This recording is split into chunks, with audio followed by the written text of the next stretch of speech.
आवाज आ रहा है? देखिए तो क्लियर है साउंड? हाँ sir. Okay sir. Recording message मिला होगा आप लोगों को। हाँ सुमित जी, आवाज आ रहा है ना? ओके सर, ठीक है sir. Good morning to all of you again. अच्छा, तो बेसिकली टेक्निकल एनालिसिस कंटिन्यू करते हैं। तो ऐसे टेक्निकल एनालिसिस में हम लोग अभी सिंगल कैंडलस्टिक्स का जो बेसिक्स एरिया है उसको कवर किया, जिसमें आपको इम्पॉर्टेंट कैंडलस्टिक्स जितना है उसके बारे में मैंने डिस्कशंस किया। तो सबसे इम्पोर्टेंट स्टार्टिंग में ही आपको मारूबुजू बताया गया था। फिर धीरे धीरे आपको spinning top, doji, hanging man, मतलब पेपर अम्ब्रेला का दो पार्ट था, एक हैंगिंग मैन था, एक आपका हैमर था। फिर लेटेस्ट में एक था शूटिंग स्टार बुल, है ना सर? याद है ना ईशा? हाँ सर। तो दीज आर वेरी इंपॉर्टेंट। मतलब ऐसे तो आप काउंट करोगे तो नंबर ऑफ कैंडल्स बढ़ता ही जाएगा, बट एनफ होता है, इतना सिंगल कैंडल स्टिक्स एनफ होता है कि समझने के लिए और मार्केट में रेगुलर ट्रेड सेटअप बनाने के लिए। चाहे आप रेगुलर कैश मार्केट मतलब स्पॉट मार्केट में ट्रेड करो या फिर आप फ्यूचर ट्रेड लेते हो वहाँ पर भी। नाउ पॉइंट इज दैट कि आज हम लोग थोड़ा सा और एडवांस लेवल में जाएंगे। तो एडवांस में क्या है सर? आज मल्टीपल कैंडल स्टिक स्टार्ट करेंगे। मतलब मल्टीपल कैंडल स्टिक्स क्या सिंगल कैंडल स्टिक्स को कवर करते हुए होगा? हाँ सर, सिंगल कैंडल स्टिक्स तो अकेला रहता है, ठीक है, वो अकेला है। लेकिन अभी हम लोग बात करेंगे ऐसे कैंडल्स में जो दो केला है। मतलब समझ रहे हैं ना, दो केला मतलब अकेला नहीं है, दो कैंडल एक साथ रहेगा या तीन कैंडल एक साथ रहेगा। इसका क्या मतलब है? ठीक है, तो ये काफी एक इम्पॉर्टेंट कैंडल्स माना जाता है बहुत ज्यादा। इवन कुछ कुछ कुछ ट्रेडर का मानना है मार्केट में, डिफरेंट लोग डिफरेंट पॉइंट ऑफ व्यू से करता है। आप लोगों ने देखा क्लास में हम लोग सिंगल कैंडल स्टिक्स में भी ट्रेड ले रहे थे, है ना? कि सिंगल कैंडल स्टिक्स देख के भी अगर ट्रेड लिया हम लोगों ने तो हम लोग अच्छा रिजल्ट देख सकते हैं आराम से। लेकिन मल्टीपल कैंडल स्टिक्स आपको और कॉन्फिडेंट वे में ट्रेड लेने के लिए रेडी करेगा, ठीक है?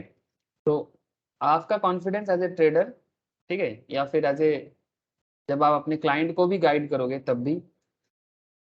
तो पॉइंट इज दैट कि आप मल्टीपल कैंडलस्टिक्स को एस्टेब्लिश कैसे करें, है ना? और उसमें जो एक बहुत बड़ा नाम है सर, नाम सच में बहुत बड़ा है, नाम ही है इसका इंगल्फिंग। इंगल्फिंग मतलब सुमित जी पता है इंगल्फिंग का मतलब क्या है? घेर देना हम्म, सर, किसी भी बोलिए। चीज को कवर कर देना। कवर कर देना, थैंक यू सर। ठीक है, भाई मतलब छोटा जैसे बिल्डिंग, छोटा बिल्डिंग है, बड़ा बिल्डिंग, बड़ा बिल्डिंग, छोटा हाँ बिल्डिंग हाँ घेर। हाँ हाँ, very good sir, thank you thank you. ये देखिए, जैसे ये मेरा हाथ देखिए, एक बड़ा सा कैंडल मानिए और इसका एक छोटा कैंडल मानिए। अब बड़ा कैंडल छोटा कैंडल को क्या कर रहा है? घेर दे रहा है ना, मतलब कवर कर दे रहा है। तो ये एक इंगल्फिंग कॉन्सेप्ट माना जाता है, ठीक है? मतलब कोई भी बड़ा चीज जो छोटा चीज को ऐसे करके अपने अंदर कवर कर लेगा, ठीक है? सो अगर ऐसा कवर कर लेता है तो उसमें क्या होता है? ऐसे मल्टीपल कैंडलस्टिक्स में इंगल्फिंग के अलावा और भी चीजें हैं जो मुझे आपको धीरे धीरे बताना पड़ेगा। ठीक है, चलो मैं देखता हूँ क्या क्या है। और एक हरामी पैटर्न भी आएगा, वो भी बहुत इंटरेस्टिंग है। हरामी मतलब नॉट हिंदी की हरामी। ईशा को याद है ना? हाँ सर। ठीक है, नॉट हिंदी की हरामी, ठीक है, ये जापानीज हरामी है। तो सर आज एक इम्पोर्टेंट चलते हैं, चलो पहले हम लोग आज इंगल्फिंग को देखते हैं। ठीक है, इंगल्फिंग इसमें दो तरह का हो जाएगा, बुलिश एंड बेरिश, ठीक है? मतलब सर इंगल्फिंग में कोई बड़ा कैंडल छोटा कैंडल को हाइड कर देता है। हाँ, कुछ ऐसा ही होता है। एक बड़ा कैंडल और एक छोटा कैंडल दोनों लगातार एक दूसरे के पास रहेगा, और ऐसा ट्रेंड में अगर फॉर्म होता है तो या तो मार्केट बुलिश होगा या तो मार्केट बेरिश होगा, डिपेंडिंग ऑन दी स्टेजेस किस पर्टिकुलर एरिया में फॉर्म हो रहा है। और काफ़ी सुपर डुपर हिट कैंडल माना जाता है। फिर धीरे धीरे आपको मैं हरामी पैटर्न भी बताऊंगा piercing pattern, dark cloud cover, morning star, evening star, इस तरह का कुछ एरिया है। आगे चर्चा करते हैं सर।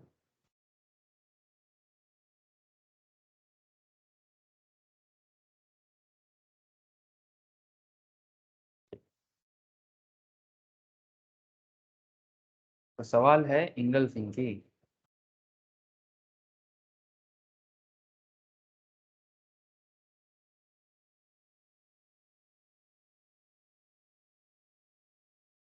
एक चीज क्या है सर, प्रैक्टिस बहुत जरूरी है। आप लोग पढ़ते भी रहिए और साथ में प्रैक्टिस भी करते रहिए। ईशा, मुझे याद है तुम्हारा ट्रेडिंग अकाउंट ओपन करना है, ठीक है, मैं तुम्हें हेल्प कर दूंगा। हाँ, इस वीक में मैं तुम्हें बताऊंगा कैसे क्या करना है। अच्छा अच्छा, मल्टीपल कैंडलस्टिक्स में आज स्टार्ट करते हैं सर। हम लोग लास्ट वीक कंप्लीट करके आए थे, दैट इज आपका शूटिंग स्टार सिंगल कैंडलस्टिक्स का करेंटली लास्ट था।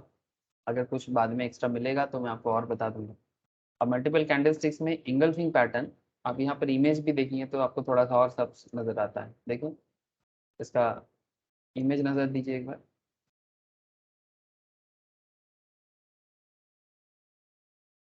एक बड़ा कैंडल और एक छोटा कैंडल दिख रहा है ना। मतलब सर हाइट कर देता है क्या बड़ा कैंडल छोटा कैंडल को? हाइट मतलब ऐसा है कि जैसा लगेगा कि ये बड़ा कैंडल और उसका बगल में एक छोटा कैंडल, ठीक है। मतलब ये जैसे मतलब पापा अगर जा रहे हैं तो रास्ते में अगर उसका बच्चा साथ में जा रहा है तो जैसे बचपन में होता है, ठीक है, इट्स लाइक दैट, ठीक है, कि वो इंगल्फ कर लेता है। मैं आपको अभी लाइव दिखाता हूँ, वेट कर जाओ थोड़ा, कैसा होता है। लाइव मार्केट में भी देखूंगा, स्क्रीनशॉट से भी देखूंगा, जो मेरा स्क्रीनशॉट लिया हुआ है, ठीक है, दोनों जगह से दिखाता हूँ आपको। अब सवाल उठता है सर इंगल्फिंग है क्या, और ये इससे आप अपना ट्रेड को कैसे कंफर्म करोगे, और किस तरह से मार्केट में जब भी ये इंगल्फिंग आपको दिख जाए, चाहे वो फ्यूचर में दिखे या फिर स्पॉट मार्केट में दिखे, ठीक है, आप किस तरह से उस पर बिलीव करके मार्केट में ट्रेड सेटअप कर पाओ। ठीक है सर, वेट वेट कर जाओ सर, अभी डिटेल्स एनालिसिस हो जाएगा।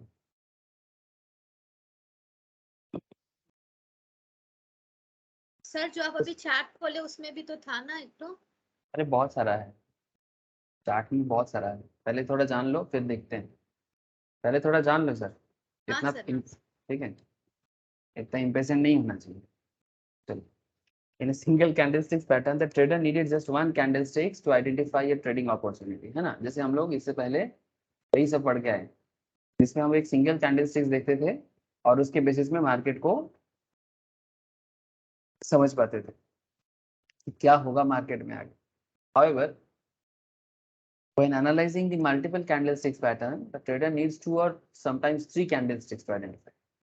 कभी कभी दो, कभी कभी तीन, ठीक है। अब आगे आके मैं बताऊंगा आपको कि दो कब चाहिए होता है, तीन कब चाहिए होता है, दो का क्या नाम होता है, तीन का क्या नाम होता है, पॉपुलर जो भी है वो इम्पोर्टेंट है। So two or sometimes three candlesticks to identify trading opportunity, and this means the trading opportunity evolves over a minimum of two trading session। मतलब समझ रहे हैं सर, दो ट्रेडिंग सेशन। अब सेशन का मतलब आप लोगों को पता है ना सर, सेशन का क्या मतलब। 1 मिनट 2 मिनट 15 मिनट्स की मतलब ना। हाँ सर, मतलब आप कैसा ट्रेडर हो उसके ऊपर आपका सेशन डिपेंड करता है, ठीक है। अगर आप मिनट का काम करते हो, मतलब अगर आप स्कैल्पिंग करते हो, स्कैल्पर हो आप, ठीक है, तो आपके लिए मिनट का चार्ट या मिनट का कैंडल्स इंपॉर्टेंट होता है। तो आपके लिए एक एक मिनट के बाद सेशन आता है, ठीक है। 30 मिनट्स हिसाब से करोगे तो 30 मिनट छोड़ छोड़ के आपका दूसरा सेशन आ जाएगा। अगर आप घंटे, नॉर्मली जो लोग डे ट्रेडर होता है उनके लिए 1 घंटा 2 घंटा 3 घंटा एक दिन, ठीक है। और जिनका पोजिशनल ट्रेडिंग चलता है वो वीकली मंथली पोजिशन लेके ट्रेडिंग करता है। अब पॉइंट इज दैट कि फिर सर तो फिर यहाँ पर दो सेशन मतलब लगातार 2 मिनट, अगर आप एक एक मिनट का देख रहे हो तो 2 मिनट देखो, 2 मिनट में क्या क्या कैंडल फॉर्म हुआ, ठीक है। जैसे अगर मैं यहाँ पर 1 मिनट रखूंगा तो ये सब एक एक मिनट का कैंडल है। जैसे आज का मार्केट, ये देखिए, ये मार्केट ओपन हुआ, आज 1 तारीख है, 9:15 में, ठीक है। ये 9:15 को है, ये 16 को है, ठीक है, ये 17 को है, ये 18 को है, ठीक है, 9:18, ठीक है, 9:19, 9:20, 21, इस तरह से हर मिनट में आपको कैंडल दिख रहा है। लेकिन सेशन वाइज अगर बात करें तो यहाँ पर आपको लगातार 2 सेशन को चूज करना चाहिए, लगातार 2 सेशन, ठीक है। फॉर एग्जाम्पल आप कोई ये 2 सेशन ले सकते हो, या फिर कोई ये 2 सेशन ले सकते हो, ठीक है। अब लेकिन इसका मतलब ढूंढना होगा आपको, ठीक है, इसका मतलब ढूंढना होगा। जैसे हरामी में होता है, ठीक है, हरामी मतलब प्रेग्नेंट वुमेन सब, जैसे इंगल्फिंग में होता है। तो मैं अभी आज आपके साथ बेसिकली हरामी में नहीं, इंगल्फिंग में बात कर रहा हूँ। तो आप इंगल्फिंग में आप सोचो कि इंगल्फिंग में किस तरह से होता है। तो लगातार दो ट्रेडिंग सेशन आपको चूज करना है। Engulfing pattern is the first multiple candlesticks pattern that we need to look into. An engulfing pattern needs 2 trading sessions to evolve. In typical engulfing pattern, you will find a small candle on day 1. पहला दिन, अगर एक typical engulfing क्या होता है, उसमें पहला day 1 पे स्मॉल कैंडल आएगा एंड रिलेटिवली लॉन्ग कैंडल होगा day 2 में। day 1 का कैंडल छोटा पड़ेगा, day 2 का कैंडल रिलेटिवली बड़ा होगा। रिलेटिव मतलब इसके रिलेशन में, कुछ ऐसा। ये एक टिपिकल इंगल्फिंग कैंडल का मतलब है, which appears as if it engulfs the candle on day 1। मतलब ये छोटा कैंडल है और ये बड़ा कैंडल है, मतलब ये इस तरह से अपीयर हुआ है जैसे ये बड़ा कैंडल को ढक देता है। जैसे सुमित जी ने एक बहुत अच्छा एग्जांपल यूज किया इंगल्फ का, मतलब कि सर एक छोटा बिल्डिंग था, अगर उसके बगल में एक बड़ा बिल्डिंग बन जाए तो फिर छोटा बिल्डिंग उसके बड़ा बिल्डिंग के क्या हो जाता है, ढक जाता है। यही बोले थे ना सुमित जी? हाँ सर। ठीक है, तो ये ऑलमोस्ट सर उसी, हाँ बोलो सर। सर डे 1 और डे 2 मतलब कि एक एक दिन के हिसाब से? हाँ, यहाँ पर डे 1 डे 2 के हिसाब से बता रहा हूँ कि पहला दिन, यहाँ पर सेशन मतलब जो डे ट्रेडर होता है उनके लिए सेशन मतलब क्या है, डे 1 एक सेशन हो गया, डे 2 दूसरा सेशन हो गया, है ना? हाँ। ठीक है, जो डे ट्रेडर है, जो आवरली करेगा वो आवर के हिसाब से सोचेगा, जो मिनट में करेगा वो मिनट के हिसाब से सोचेगा। तो मैं यहाँ तो पर सर डे के हिसाब, हाँ डे बोलो। 1 में अगर छोटा हो रहा है तो डे 2 में बड़ा? हाँ, होना पड़ेगा। डे 1 में छोटा तो डे 2 में बड़ा होना पड़ेगा, और ऑलमोस्ट डबल होना पड़ेगा साइज में। मतलब डबल नहीं होगा ना तो इंगल्फ नहीं दिखेगा सर। इंगल्फ मत का मतलब क्या, ये छोटा का सारा हिस्सा इसके अंदर आ जाना चाहिए, बड़ा। ठीक है। लेकिन इसमें भी थोड़ा सा कुछ फ्लेक्सिबिलिटी चाहिए होता है। कभी कभी ऐसा होता है, जो शेडो होता है ना सर, लोअर शेडो अपर शेडो, लोअर शेडो अपर शेडो जब होता है, लोअर शेडो अपर शेडो में देखा जाता है कि पूरा ले लिया लेकिन शेडो नीचे आ गया, ऐसा भी होता है। लेकिन उसमें थोड़ा सा वो वाला रूल फॉलो करना पड़ता है। क्या रूल सर टेक्निकल का, बोलो। तो be flexible, quantify and verify. Thank you sir. Be flexible, quantify and verify. Thank you so much. ठीक है, आपको थोड़ा बहुत अपने आप को फ्लेक्सिबल रखना पड़ेगा, क्वांटिफाई करो, वेरीफाई करो, ठीक है। मतलब एकदम कॉपी बुक होगा ऐसा जरूरी नहीं है, ठीक है। हाँ बोलो, क्या बोल रहे थे ईशा? नहीं सर, हम बोल रहे थे कि वो विंग्स दो दो मतलब 2 टाइम्स बड़ा होगा, वो बोल रहे थे आप। नहीं 2 टाइम्स बड़ा ऐसा बात नहीं है, वो तो 2 टाइम्स बड़ा तो वो इसमें था, 2 गुना से ज्यादा बड़ा होना चाहिए था, वो आपका हैंगिंग मैन में था, मतलब पेपर अम्ब्रेला कॉन्सेप्ट में चलता था। हाँ सर। यहाँ पर ऐसा कोई बात नहीं है। लेकिन यहाँ पर कभी कभी जो विग्स है वो विग्स इंगल्फ नहीं होता, फिर भी उसको इंगल्फिंग माना जा सकता है। हाँ, आ, जैसे आप बताए थे ना मारूबुजो में, जरूरी नहीं है कि उसमें विंग्स निकले ना, लेकिन अगर थोड़ा सा भी निकलता है तो भी वो मारूबुजो ही होता है। हाँ, मतलब थोड़ा बहुत हल्का सर पे बाल रहने से आप उसको मारूबुजू बोल सकते हो।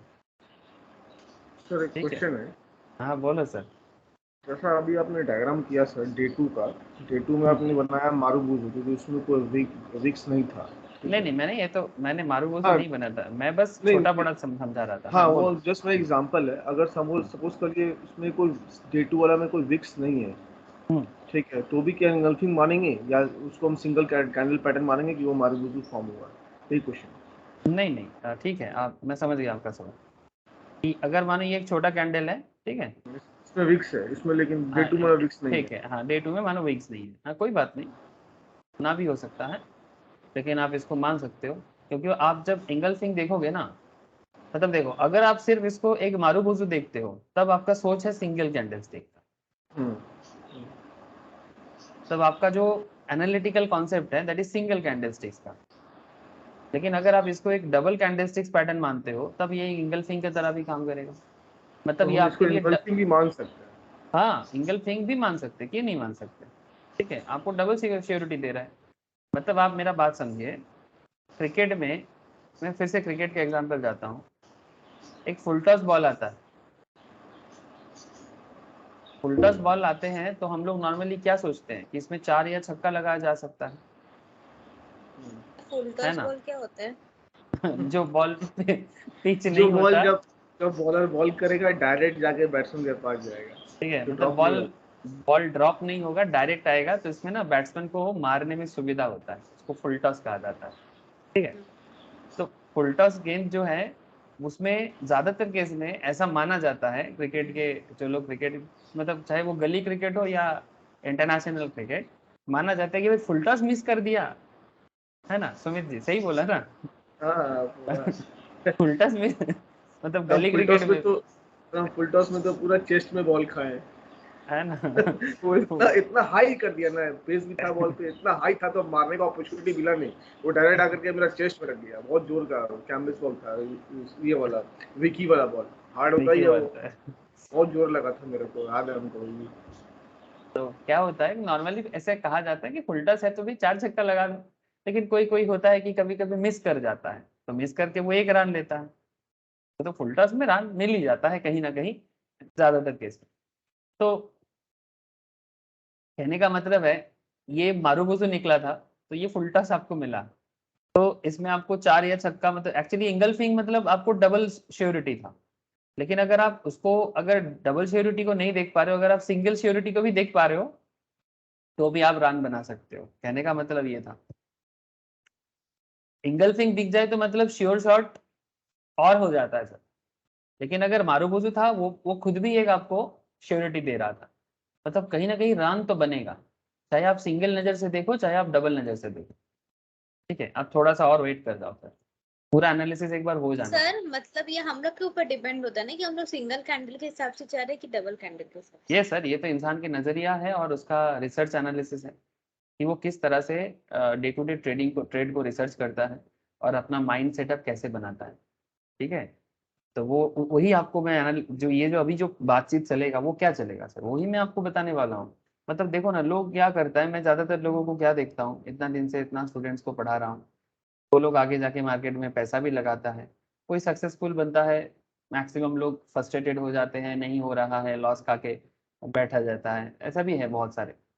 तो मेन प्रॉब्लम क्या है ना, वो उनका प्रॉब्लम है कि वो उनको लगता है कि ज्यादातर लोग ऐसा है जो सक्सेसफुल नहीं बन पाते हैं, उनका क्या कॉन्सेप्ट है, वो सारा सीख लिया बट किसी पे मास्टर ही नहीं बना पाया, उसको सब पता है।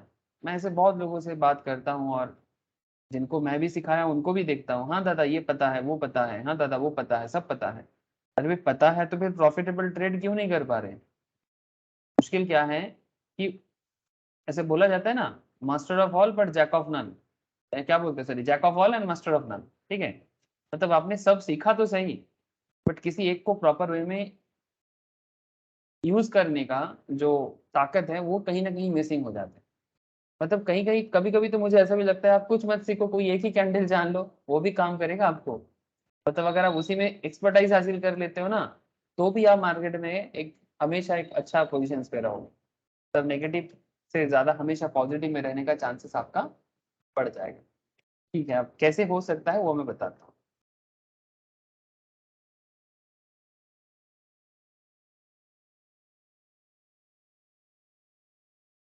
अच्छा देखो, अब डे 1 में जो कैंडल बना, डे 2 में उससे थोड़ा बड़ा कैंडल बना, which appears as if it engulfs the candle on day 1.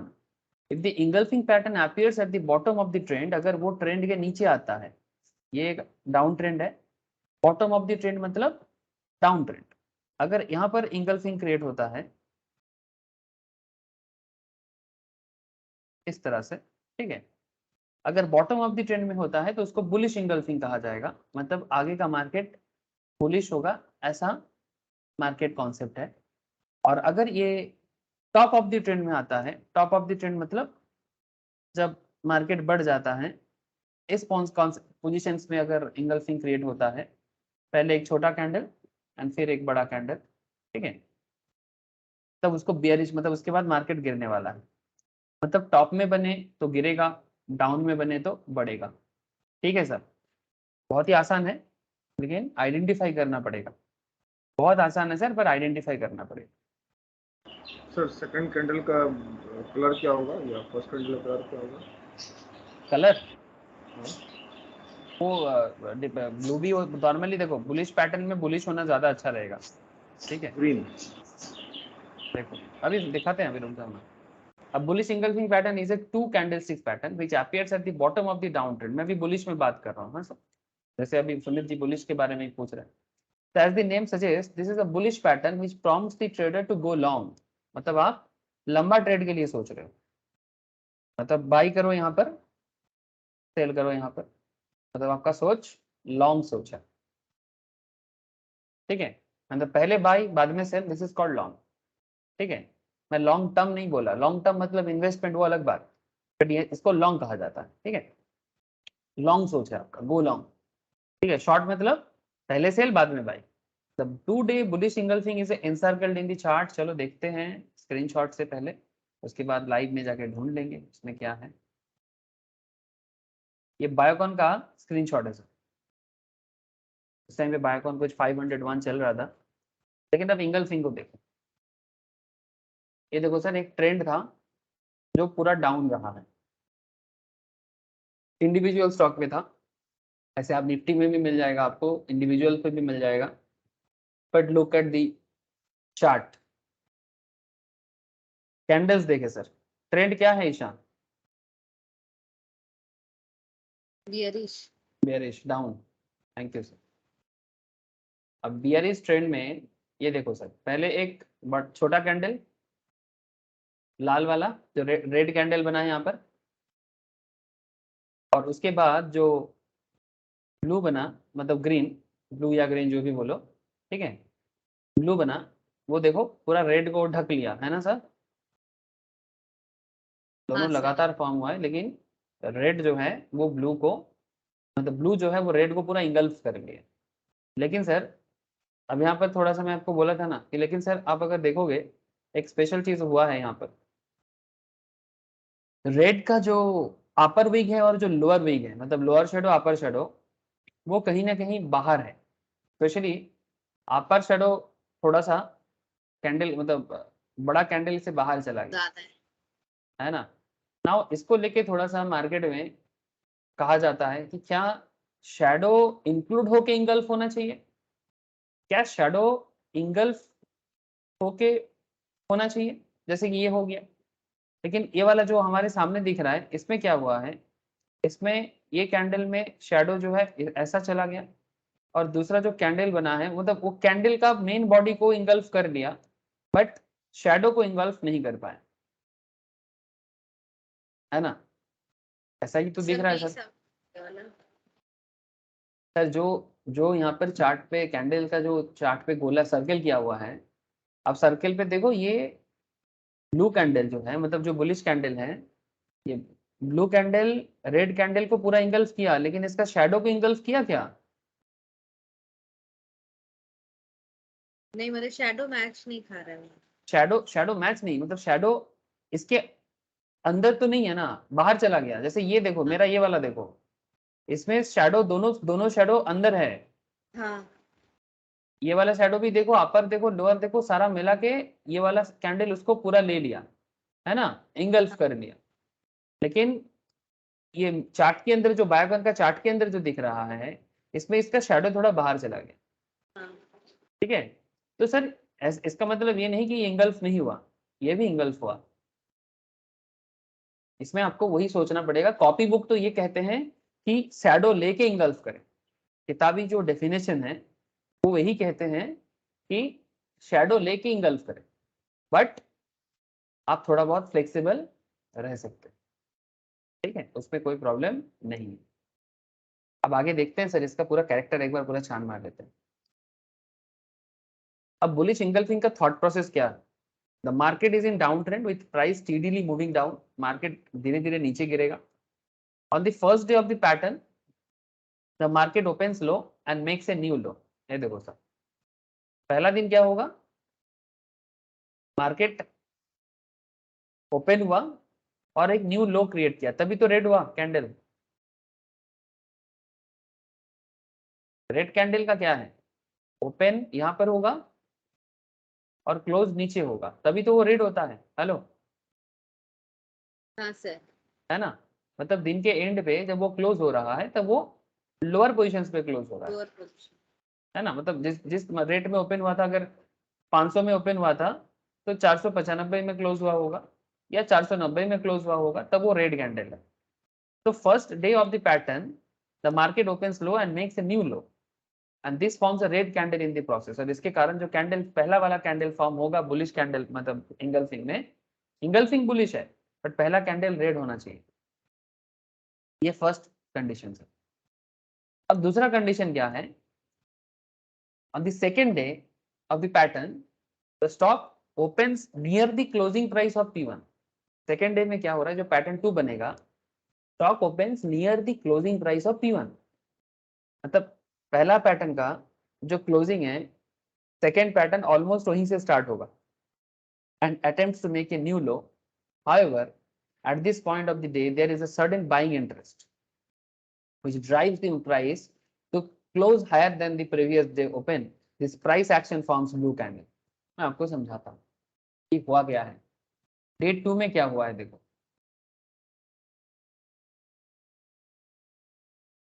Look at some, ये फर्स्ट दिन का कैंडल था, this is a pattern 1 and this is pattern 2। ध्यान से देखें सर, पैटर्न 1 शुरू होके यहाँ क्लोज हो गया था और ये एक रेड कैंडल बना था, ये एक रेड कैंडल बना।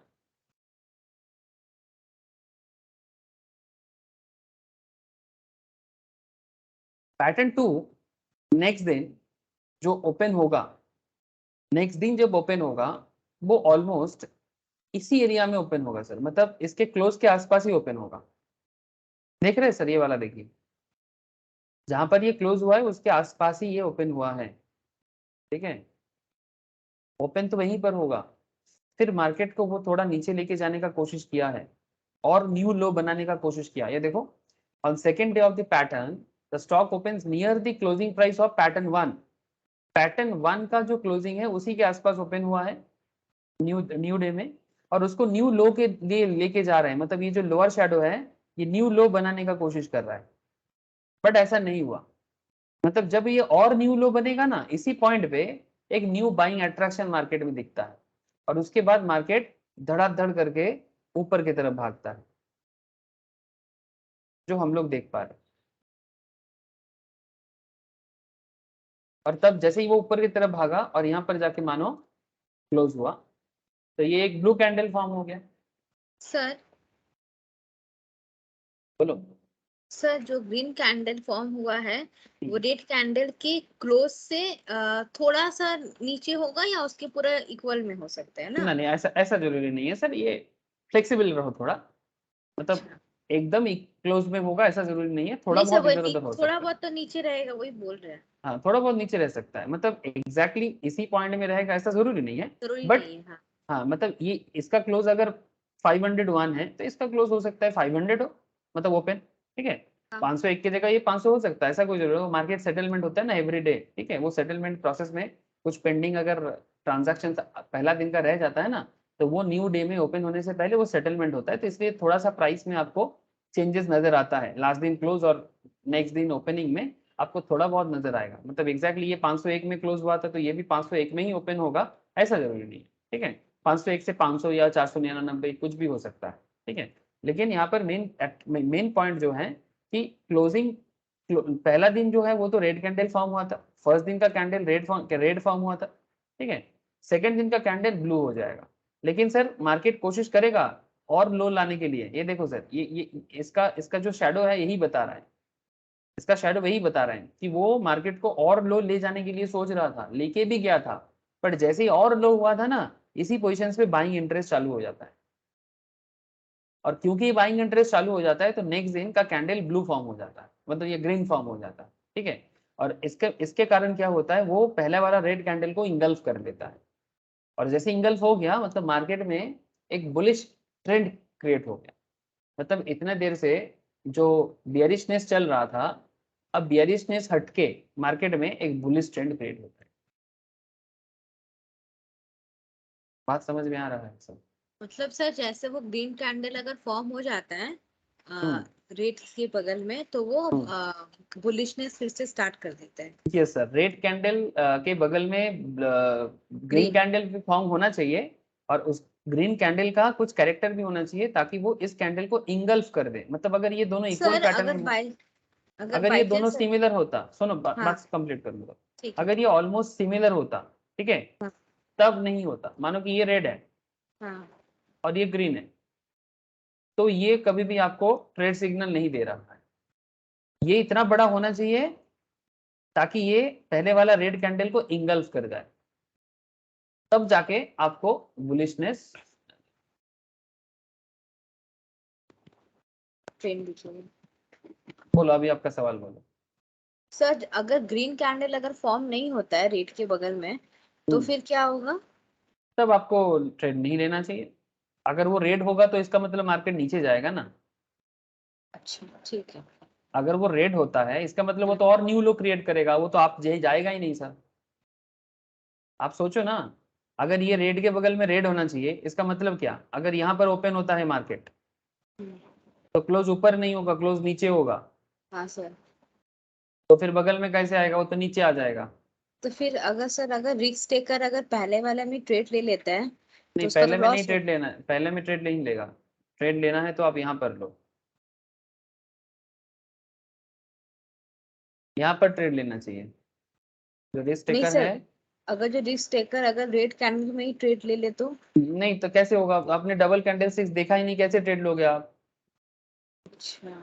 आपने मल्टीपल कैंडलस्टिक्स देखा ही नहीं, आप कैसे ट्रेड ले सकते हैं? आपके लिए ये दोनों एक साथ बनेगा तब आप ट्रेड लेने के लिए ट्रेड नहीं। सोचोगे। अच्छा अच्छा। पहले क्यों लोगे आप? सिंगल कैंडलस्टिक्स थोड़ी ना देख रहे हैं सर, डबल कैंडलस्टिक्स देख रहे हैं। अच्छा तो डबल ठीक। होगा, डबल का कंफर्मेशन मिलेगा तब जाके सोचेंगे। ठीक है। समझ रहे हैं सर? हाँ सर। सुमित जी बोलिए। जी सर।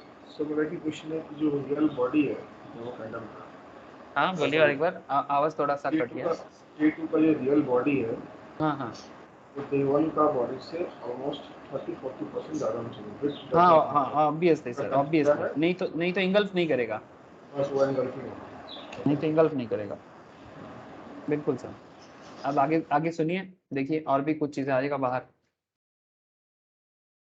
तो अब देखिए, तो पॉइंट क्या है कि on the second day of the pattern the stock opens near the close of the pattern one and attempts to make new low, but new low नहीं होता है। जैसे न्यू लो की तरफ जाता है मार्केट में एक बाइंग ऑप्शन स्टार्ट हो जाता है। जो लोग एक्चुअली क्या है ना, मार्केट में बहुत सारे ऐसे भी ट्रेडर हैं सर जो सिंगल सिंगल कैंडलस्टिक्स पे भी काम करते हैं, और न्यू लो फॉर्म होते ही उनको भी लगता है कि भाई अभी थोड़ा सा बाई होना चाहिए।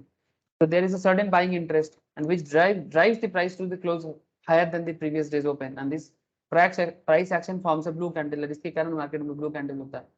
Now price action on P2 also suggests that bulls made a very sudden and strong attempt to break the bearish trend। अब ये जो P2 में जो बुलिशनेस आ गया है, ये एक्चुअली बेयरिश ट्रेंड को खत्म करने के लिए आया है, ठीक है। अगर मैं बेयरिश ट्रेंड को रावण समझो और बुलिश ट्रेंड को राम समझो, ठीक है, जस्ट एग्जांपल है सर, ठीक है। मतलब इतना दिन रावण का चल रहा था, अब राम का चलेगा। P1 में रावण जीत रहा था, अब P2 में रावण को हरा के राम का स्टार्ट हुआ है। And he also suggests that bulls made a very sudden and strong attempt to break the bearish trend, and they did so quite successfully. This is evident by the long blue candle on P2। अब इसमें क्या होता है, ये मतलब P2 में, मतलब pattern 2 में, ठीक है, मतलब जिस दिन ब्लू फॉर्म हो गया या ग्रीन फॉर्म हो गया, ये आपको एक एविडेंट देता है कि अच्छा चलो मार्केट आगे जाएगा। लेकिन इसमें the bear should not have expected the bull sudden actions. अब बियर का ना क्या चलता है, वो सोच नहीं पाता कि इस तरह से बुल का सडन एक्शन आएगा पैटर्न 2 में। and hence the bull action kind of rattles and bears causing them some amount of nervousness. ठीक है, कुछ नर्वसनेस क्रिएट हो जाता है मार्केट में. ये जब आप लोग मार्केट में ट्रेड करना रेगुलर बेसिस में स्टार्ट कर दोगे, आपको धीरे धीरे ना ये नर्वसनेस फीलिंग करना चालू हो जाएगा. The bullishness is expected to continue over the next few successive trading session and driving the price higher, and hence the trader should look for buying opportunities. अब इसमें ट्रेड सेटअप क्या होना चाहिए, जो मुझे ईशा सवाल कर रही थी कि सर रिस्क टेकर होने से क्या करना चाहिए और रिस्क एवर्स होने से क्या करना चाहिए. अब वाले चलो आ जाते हैं. ठीक है, अब इसमें आपको इसको बोलते हैं ट्रेड सेटअप. ठीक है, ये जो आप सवाल किए ना, this is called trade setup. मतलब इंगल्फिंग तो समझ गए है ना, लेकिन इंगल्फिंग में करना क्या है, प्रैक्टिकल जब आएगा तब क्या करना है, इसके लिए कौन सा कॉन्सेप्ट काम करता है. Bullish engulfing pattern evolves over 2 days. पहला बात तो ये, the suggested buy price is around the close price of blue candle, that is on P2. मतलब P2 में ये P1 है, ये P2 है. P2 का जो क्लोज है ये आपका बाइंग ऑप्शन होना चाहिए P2 के क्लोज में, क्योंकि आपको श्योरिटी मिला कि अच्छा इंगल्फिंग हुआ है, अब आप बाई करो. Risk taker initiated the trade on the P2 itself after ensuring P2 is engulf P1. जैसे ही वो देख लेता है, जैसे ही रिस्क टेकर क्या करेगा P2 में, जैसे ही वो देख लेगा कि अच्छा P2 P1 को इंगल्फ कर लिया, ठीक है, उसको समझ में आ गया कि मतलब इंगल्फ तो यहीं पर हो गया. ठीक है, जैसे ही वो देख लेगा कि इंगल्फ हो गया, उसका बाई थोड़ा सा लो भी हो सकता है और थोड़ा नीचे भी खरीद सकता है, बट हाँ आप एंड पे भी खरीद सकते हो. And risk averse initiate the trade on the next day, that is the day after P2 around the closing price after confirming the day is forming a blue candle. अब risk averse जो होगा ना sir, risk averse P2 में नहीं करेगा, वो basically P3 में करेगा. ठीक है, the day after P2, the day after P2 means this one. Sir हाँ सर जो रिस्क टेकर होगा तो वो जो P2 जो कैंडल जो फॉर्म हो जाएगा उसके बाद वो अपना ट्रेड ले लेगा. यस. और जो रिस्क कम उठाता है, रिस्क एवर्स जिसको बोलते हैं, तो वो P3 में अपना लेगा ना. यस सर, वो पैटर्न 3 को जब बुलिश देखेगा तब लेगा. मतलब पूरा वो कंफर्म होने के बाद. यस, वो देखेगा कि अच्छा इंगल्फिंग भी हुआ है ना, तभी तो रिस्क एवर्स है. वो क्या देख रहा है, इंगल्फिंग भी हुआ है और नेक्स्ट दिन मार्केट बुलिश भी जा रहा है. हाँ अब भी जा रहा है. ठीक है, अगर जैसे ही वो देखेगा कि मार्केट को मोटा मोटी जैसे थोड़ा सा बुलिशनेस फॉर्मेशन नजर आया, तब उसको लगेगा कि अभी इस मार्केट में ग्रोथ है, तब वो करेगा. ऑब्वियसली जो रिस्क एवर्स होगा उसको थोड़ा कम प्रॉफिट होगा, जो रिस्क टेकर होगा उसका थोड़ा ज्यादा प्रॉफिट होगा, नो डाउट, है ना. लेकिन सिमिलरली अगर मार्केट में आगे घाई है, ठीक है, हो सकता है ये ट्रैप भी हो सकता है कभी कभी, है ना. कब तो इस केस में रिस्क टेकर फंस जाएगा, बिकॉज रिस्क टेकर तो यहीं पर ट्रेड ले लेगा. अगर नेक्स्ट दिन रेड कैंडल फॉर्म हो जाए तो रिस्क टेकर तो गया काम से, लेकिन in that case risk averse sir सही इसका निकल पूरा जाए. कोई श्योरिटी नहीं है ना. नहीं सर, इसका श्योरिटी एज सच तो कुछ नहीं है, क्यों इधर उधर का बोलूं, लेकिन ये ट्रेंड है, ट्रेंड में चलता है, ये मैक्स यही तो है सर. ये पहले सीखो फिर उसको यूज करो. अब जैसे जैसे आप देखोगे ना, मतलब होगा ही होगा, इसका चांसेस है सर, इसका चांसेस 70% 80% चांसेस है. यस सर, 70-30 चांसेस हमेशा रहता है. ठीक है, 70%. मतलब ये जो भी कैंडल्स में क्लास में डिस्कस कर रहा हूँ ना, ये सब कैंडल बहुत पॉपुलर कैंडल्स है. मतलब ये कैंडल में अगर आप अच्छे से अपना पकड़ ले लिए ना, तो आप 70% 80% सही बनोगे. लेकिन कभी कभी 20-30% चांसेस रहेगा सर, ठीक है, जिसमें आपका किस्मत आपके साथ नहीं रहेगा. ठीक है, या फिर आपका एनालिसिस कहीं ना कहीं थोड़ा बहुत गड़बड़ हो रहा है, ऐसा भी हो सकता है. ठीक है, ऐसा हो सकता है. तो उसके लिए ये एक्सपीरियंस के साथ गेम होता है. जैसे देखो ना, क्या हमारा हर एक दिन सही जाता है, भले ही हम हर एक सुबह उठते हैं पॉजिटिव सोच के साथ ही उठते हैं, लेकिन फिर भी कभी कभी देखना पॉजिटिव है पर फिर भी पॉजिटिव नहीं लग रहा है, ऐसा होता है. ये जो चार्ट आप दिखा रहे हैं अभी स्क्रीनशॉट, यहाँ पर भी तो ये भी तो इंगल फिंगर बोल सकते हैं ना इसको. किसको? ये स्टार्टिंग में ही है. कौन सा बोलो, ये वाला? नहीं सर, ऊपर जाइए, इसको बोल सकते हैं। तो थोड़ा सा और जाइए। ये वाला, हाँ सर, हाँ हाँ बोल सकते हैं। देखिए बट सर, सर ये ये स्ट्रेट फॉर्म बट हुआ तो बट सर देखो, इसको इंगल्फिंग बोल सकते हो, बट इंगल्फ तो हुआ है, बट ये पैटर्न के साथ तो नहीं हुआ। ठीक है, पहला बात तो ये है कि ये अगर इसका ओवरऑल देखा जाए तो ये एक अप ट्रेंड में हुआ है या फिर एक साइडवेज मार्केट में हुआ है, तो बुलिश तो नहीं है ये, किसी भी तरह से ये बुलिश इंगल्फिंग तो हो ही नहीं सकता। हाँ सर, दूसरा बियरिश। ठीक है, अगर आप, हाँ अगर हुआ है तो बियरिश इंगल्फिंग हुआ है, ऊपर से ये मारूबोजू भी है, आप जो मारो देख रहे हो। हाँ हाँ। ठीक है, ऊपर से ये एक रेडिश मारूबोजू भी है, जो फॉर्म होने के बाद मार्केट डाउन गया है। ठीक है, और उसके पहले देखो ये एक हैंगिंग ये बना है, तो हैंगिंग मैन बना है, हैंगिंग मैन बना है। हैंगिंग मैन बना है। ठीक है, तो हैंगिंग मैन बना है, उसके बाद ये मारूबोजू बना है। ठीक है, उसके बाद मार्केट डाउन गया है। ठीक है, तो ये प्रॉपर वे से हैंग, मतलब आप इंगल्फिंग इसको कभी नहीं बोल सकते। तो जो मतलब हैंगिंग मैन भी जो बना है वो तो अपवर्ड थोड़ा सा ट्रेंड में बना है, तो इसका मतलब वो अभी मार्केट को नीचे लेके आ गया। हैंगिंग मैन तो वही करता है ना, हैंगिंग मैन हमेशा अप ट्रेंड में आता है और मार्केट को नीचे भी लाता है, और ऊपर से मारूबोजू है, डबल श्योरिटी दे दिया आपको। हाँ, मारूबोजू फॉर्म होने का मतलब क्या है, अब तो कुछ होने वाला है, हो भी गया। हो भी गया। देखो सर, आप ही लोग खुद ही बता रहे हो, मेरे को कुछ बताने का जरूरत ही नहीं है। ठीक है, क्यों हो रहा है, किस लिए हो रहा है, आप देखो, आप खुद ही बोल रहे हो ईशा, है ना, मतलब क्या है कि सब मैच करेगा, मतलब ऐसे आप बोल रहे हो, देखो श्योरिटी नहीं है, श्योरिटी है सर, तभी तो लोग पढ़ते हैं, तभी लोग ट्रेड में सक्सेसफुल भी बनते हैं। श्योरिटी इज देयर, बट अब प्रैक्टिस। प्रैक्टिस चाहिए। ठीक है, श्योरिटी के साथ साथ प्रैक्टिस चाहिए, कॉन्फिडेंस बूस्ट हो जाएगा तो। ठीक है, खेलना तो मोटा मोटी कम ज्यादा सबको आ जाएगा, बट खेल में जीतेगा तो वही जो कॉन्फिडेंस के साथ खेल पाएगा, और कॉन्फिडेंस कभी ओवर कॉन्फिडेंस नहीं होना चाहिए। ठीक है, वो गड़बड़ कर देता है। ग्रीडी नहीं होना चाहिए ज्यादा। ये एग्जैक्टली सब सर। है। ठीक है, मैं बहुत जानता हूँ, क्या प्रॉब्लम होता है ना, जो जानता है उससे उससे ज्यादा कोई नहीं जान सकता, लोग ऐसा कर देते हैं। ठीक है, उसको लगता है कि वो एक बार सक्सेसफुल हो गया, दो बार हो गया, ठीक है, अपनी कंपनी में बहुत उसका पेट थपथपा दिया गया, वो अपने आप को अब होनू समझने लग गया। ये सबसे बड़ा उसका माइनस पॉइंट है। ये सबसे बड़ा माइनस पॉइंट है, क्या हो जाता है ना, अब आगे जाके वो और ग्रीडी बनेगा और अपने आप को होनू समझेगा। क्या क्या एक्चुअली देखो सर, नॉलेज इंसान को ग्रीडी नहीं, नॉलेज इंसान को हम्बल बनाएगा। और एक चीज हमेशा याद रखिएगा कि जो सच में नॉलेजेबल रहेगा ना, वो कभी भी दिखावा नहीं करेगा, ना तो खुद के यस साथ सर। ना दुनिया के साथ, ना खुद के साथ ना दुनिया के साथ। ठीक है, मतलब आपको पता है तो फिर आपको किसी को दिखाने का जरूरत ही नहीं है, जरूरत नहीं है, सही। और वो आपका काम पे ही आपको वो नजर आ जाएगा, उसमें आपको अपने अंदर एक खुशी जरूर होगा, बट इसको दिखाने के लिए कोई जरूरत नहीं है।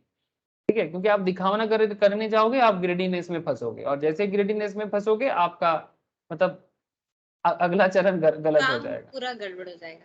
काम गड़बड़ हो जाएगा। तो ये सब चीजें ना मार्केट में बहुत इंपॉर्टेंट है, बहुत इंपॉर्टेंट है। आगे देखते हैं सर, चलो। अच्छा, the price action of P2 also सच, अच्छा ट्रेड सेटअप में हम लोग हैं, चलो ये ट्रेड सेटअप में वापस आ जाते हैं।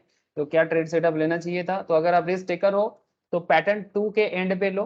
ठीक है, पैटर्न 2 क्लोज में लो, और अगर आप रिस्क कवर्स हो तो नेक्स्ट ऑफ P2 में लो। ठीक है, अराउंड द क्लोजिंग प्राइस। ठीक है, day after P2 around the closing price after confirming the day is forming a blue candle. ठीक है, और जो रिस्क टेकर है वो इनिशिएट करते हैं trade on P2 itself after ensuring P2 is engulf P1।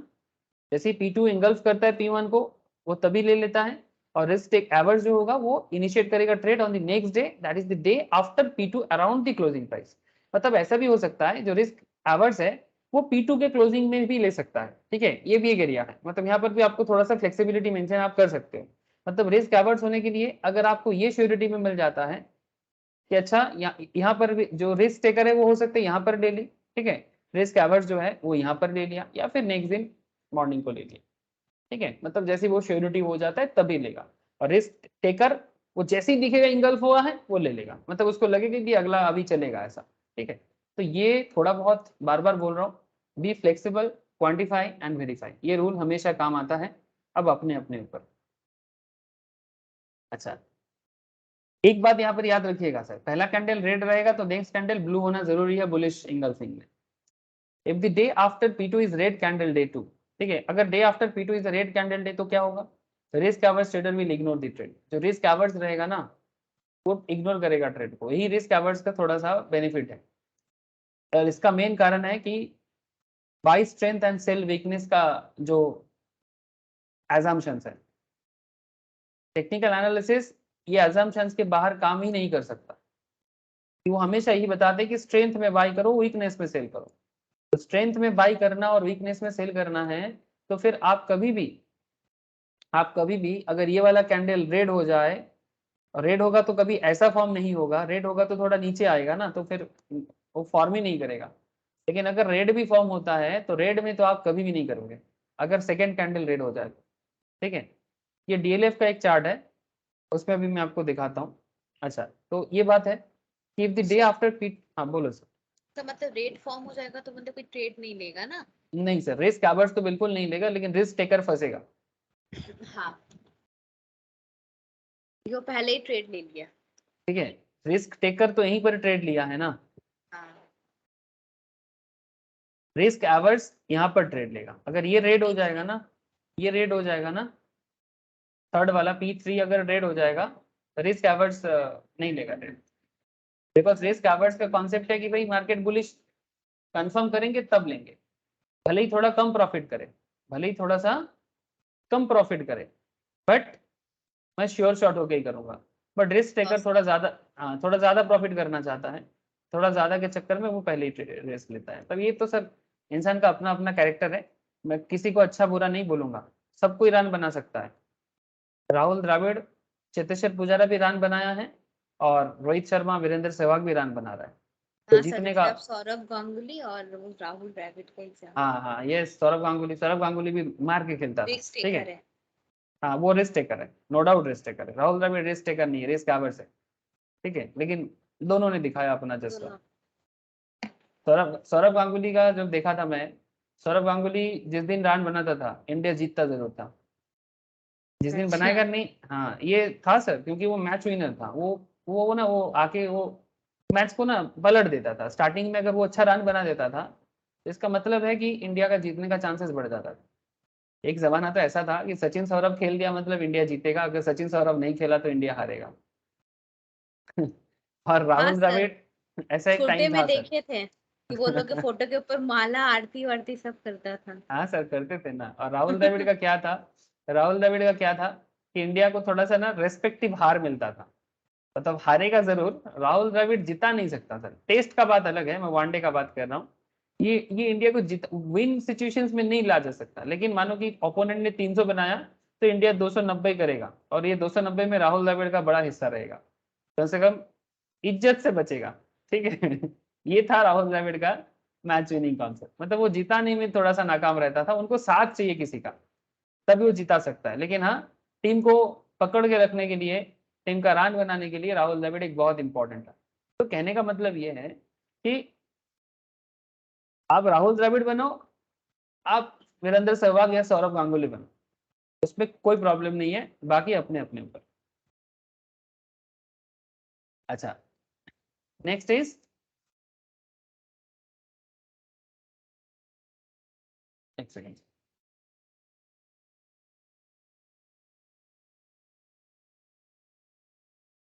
एक पर्सनल नोट देखो sir, in multiple candlesticks patterns where the trade evolves over 2 और more days, it is ought to be risk taker as opposed to a risk averse trader। Sir ये वाला बात भी याद रखिए sir, अगर आप डबल कैंडलस्टिक्स पे खेल रहे हो तो रिस्क टेकर बनो, रिस्क एवर्स नहीं। Point to be noted sir. कितना कितना रिस्क एवर्स बनोगे, मतलब कितना सावधानी बरतोगे, ज्यादा सावधानी में इंसान तो जीत ही नहीं पाएगा। बात समझ रहे सर, क्यों ऐसा बात कर रहे हैं? क्योंकि आप डबल कैंडलस्टिक्स ले रहे हो, इसका मतलब आप डबल श्योरिटी हो रहे हो। तो जब आप डबल श्योर हो रहे हो तो फिर आप क्यों नहीं रिस्क लोगे? तो ये मार्केट का एक अनदर कॉन्सेप्ट है कि अगर आप डबल कैंडलस्टिक्स ले रहे हो, मतलब मल्टीपल कैंडलस्टिक्स ले रहे हो, तो रिस्क टेकर बनना ही बेहतर है कंपेयर टू रिस्क एवर्स। अगर आप डबल कैंडलस्टिक्स देख के भी रिस्क एवर्स बन जाते हो, इसका मतलब कि आप तो डर गए। तो समझे बात, ये मार्केट का एक टिप्स है।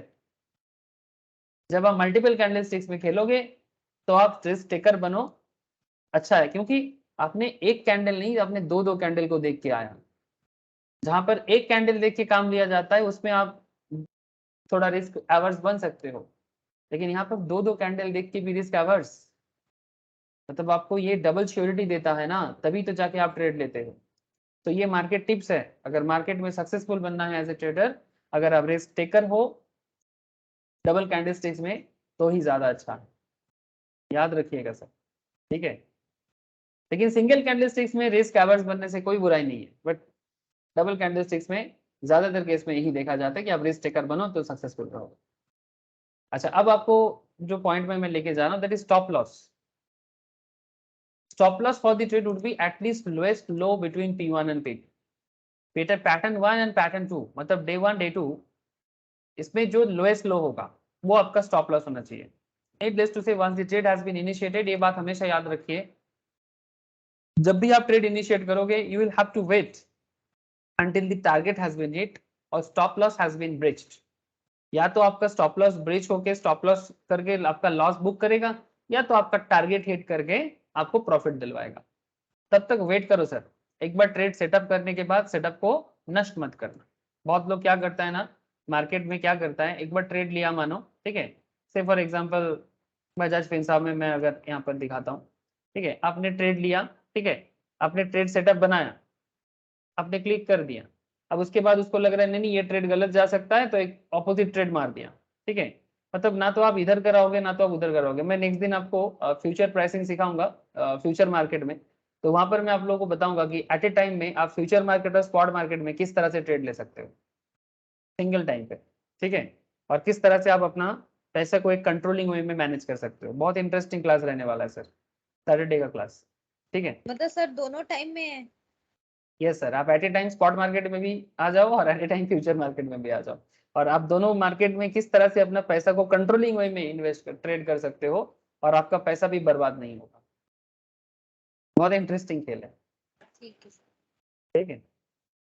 दोनों मार्केट को यूज करना है, फ्यूचर को भी यूज करना है, स्पॉट को भी यूज करना है, और अपने पैसे को कंट्रोल कर लेना है, ठीक है। एक हेजिंग टेक्निक भी बताऊंगा आगे आगे, ठीक है, वो फ्यूचर मार्केट का पैटर्न है, डोंट वरी सर, बात होगा, लेकिन ये सब पैटर्न जानना जरूरी है। अच्छा, तो फिर यहाँ पर स्टॉप लॉस क्या करना चाहिए, लोएस्ट स्टॉप लो, मतलब अगर मैं डीएलएफ का ये चार्ट देखो, आप डीएलएफ का चार्ट देखो, डीएलएफ में यहाँ भी इंकल्विंग हुआ है सर, है ना। हाँ तो अब bullish देखो, है। मतलब आपको यहाँ पर बाई करना चाहिए और यहाँ बाई करके आप अपना टारगेट फिक्स कर सकते हो सकता है आप अगर मैक्सिमम टारगेट फिक्स किया तो इतना जा सकता है, अगर आप मैक्सिमम ना जाके अगर यहाँ पर भी बाई सेल कर देते हो।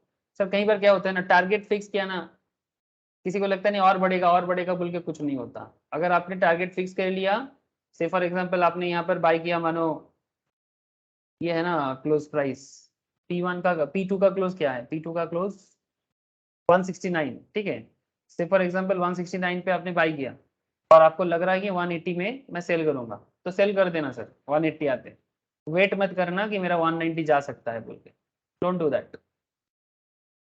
अगेन सर, ग्रीडी नहीं बनना है, समझे कि नहीं, जिंदगी का उसूल है सर ग्रीडी नहीं बनना है। मतलब देखो नेक्स्ट कैंडल में मार्केट फिर से बढ़ा है, लेकिन आप अगर टारगेट हिट कर जाता है आपका, आप सेल करके स्क्वायर ऑफ कर लो, ठीक है, वेट मत करो फर्दर बढ़ने के लिए, समझ रहे हैं ना सर। हाँ सर। देखा क्या होगा,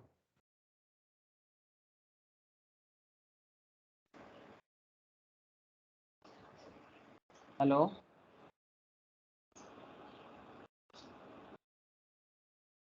सर सुन पा रहे हैं मेरे को? हाँ सुन पा रहे हैं, कितना और देर वो से नहीं है आप, ये तो 2-3 मिनट हुआ है सर, नेट का प्रॉब्लम हो गया। कौन सा पॉइंट नहीं सुना बोलिए। ये डीएलएफ के बारे में सुने आप, हाँ हाँ, ये सुने थे, नीचे आइए सर। ठीक है, मैं बस इतना बोल रहा था कि अगर आप अपना यहाँ से नहीं आया, यहीं से नहीं आया। हाँ, अगर आप 169 पे बाई करते हो और अगर आपका टारगेट 180 है और जैसे 180 हिट कर जाए आप सेल करके स्क्वायर ऑफ कर लो, वेट मत करो कि फर्दर मार्केट आप जाएगा और आप 180 से 195 पे पहुंचोगे, ये गलत फहमी में नहीं रहना चाहिए। टारगेट हिट करे, प्रॉफिट बुक करो और निकलो, ग्रिडी मत बनो। समझे ना सर बात? सर अगर मेरा टारगेट मान लीजिए फुलफिल हो ही गया सपोज करें, हाँ बट हम देखते हैं और फिर हम टेक्निकल एनालिसिस किए, ठीक है, चार्ट्स वगैरह देखे, सब चेकलिस्ट देखे, हमको लग रहा और ऊपर जाएगा तो वेट करना चाहिए ना। सर कर सकते हो, बट वो एक्चुअली मतलब ये जो आप सोच रहे हो ना, ये बेसिकली फर्दर ग्रीडीनेस हो रहा है, मतलब मत करो ऐसा।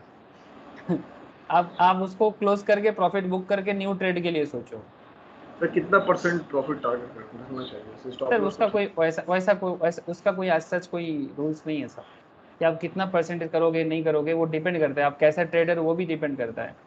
जो लोग मिनट मिनट में ट्रेड ले रहा है, ठीक है, जो लोग मिनट मिनट में ट्रेड ले रहा है, इनका सोच, जो डे के बेसिस में ट्रेड ले रहा है, इनका सोच सेम थोड़ी ना होगा, है ना। मिनट में डिफरेंस बहुत कम रहता है, लेकिन आपको लार्ज अमाउंट ऑफ पैसा जब डालना पड़ता है, डे वाइज डिफरेंस थोड़ा ज़्यादा रहेगा, थोड़ा कम अमाउंट में भी आप चला सकते हो, है ना, ये फर्क पड़ता है।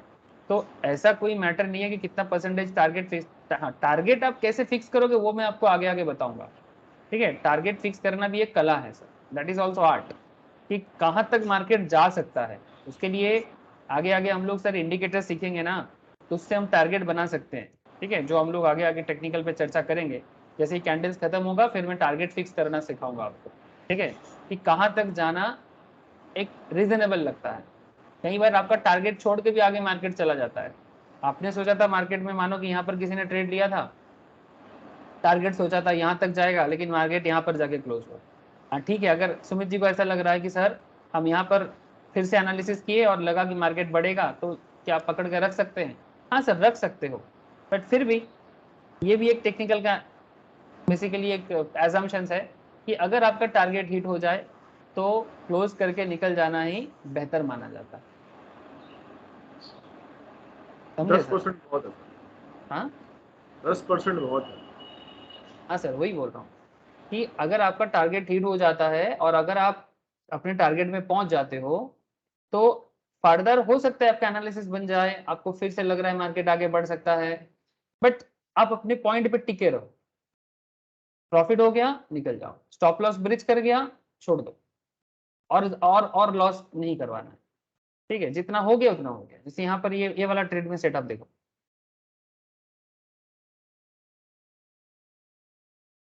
ओपन हुआ था 163, हाई गया 168, ये पैटर्न 1 है, मतलब ये वाला रेड कैंडल, और P2 जो है वो ये वाला blue candle. Open 163, high 168, low 158.5 and close हुआ 160 में, क्लोज हुआ 160 में, ठीक है। तो 163 में ओपन हो गया, 160 में क्लोज हुआ, मतलब रेड कैंडल ही हुआ। P2 जो है वो ओपन हुआ इसके क्लोज के आसपास। देखो ईशा, P2 किस तरह से ओपन हो रहा है, 159.5, हाँ सर। है ना, मतलब ऑलमोस्ट आसपास ही ओपन होगा। हाई गया सर इसका 170.2, लो गया है 159, मतलब बहुत ही ज्यादा लो नहीं गया, मतलब लोअर लो कोशिश कर रहा था बट कुछ हुआ ही नहीं है, 0.5 का ही है, इसलिए वीक्स भी नहीं बना, और लास्ट में जाके क्लोज हुआ है सर 169 पे, तो इसलिए बन गया ना 160 में ओपन होके 160 में ओपन होके 159 पे ओपन होके अगर कोई 169 पे क्लोज करता है तो वो बुलिश कैंडल ही बनेगा, मतलब रेड ब्लू कैंडल या ग्रीन कैंडल ही बनेगा। अब इसमें आप आपका सेटअप कैसे बना सकते हो, देखो sir, trade setup for bullish engulfing pattern is as follows. Risk taker would go long on P2 at 169, 169 पे ही वो ट्रेड ले लेगा। He can do this by validating P2 as an engulfing pattern, बस इतना वो वैलिडेट करेगा कि P2 में engulfing हुआ है पहले वाला कैंडल पे। To validate P2 as an engulfing pattern there are two conditions, दो conditions होता है। One, the current market price at 3:20 PM on P2 should be higher than P1's open। 3:20 में P2 का जो प्राइस रहेगा, ठीक है, वो P1 के ओपन से ज्यादा होना चाहिए। P1 का ओपन 163 था और P2 3:20 पे उससे ज्यादा होना चाहिए, और ज्यादा होगा मतलब वो इंगल्फिंग करेगा ही करेगा। जैसे कि हमारे केस में 169 रहा है और ये 163 था, तो ऑटोमेटिकली इंगल्फ कर गया, ठीक है, यही रीजन है इंगल्फ होगा कि नहीं होगा, प्राइस पॉइंट देख के समझना, ठीक है। दूसरा बात, second, open on P2 should be, P2 का ओपन जो है शुड बी इक्वल टू और लोअर देन P1 क्लोज, या तो वो P1 के क्लोज प्राइस की मतलब P1 का क्लोज मतलब 160 या फिर उसके थोड़ा सा कम 159.5, ये कंडीशन फुलफिल होना जरूरी है। रिस्क एवर्स क्या करेगा, will initiate the trade the day after P2 only after ensuring that the day is a blue candle day. So if P1 falls on Monday, the risk averse would be initiating the trade on Wednesday. P1 falls on a Monday, the risk averse would initiate the trade on Wednesday around 320, मतलब सोमवार मंगलवार देखेगा, बुधवार को देखेगा।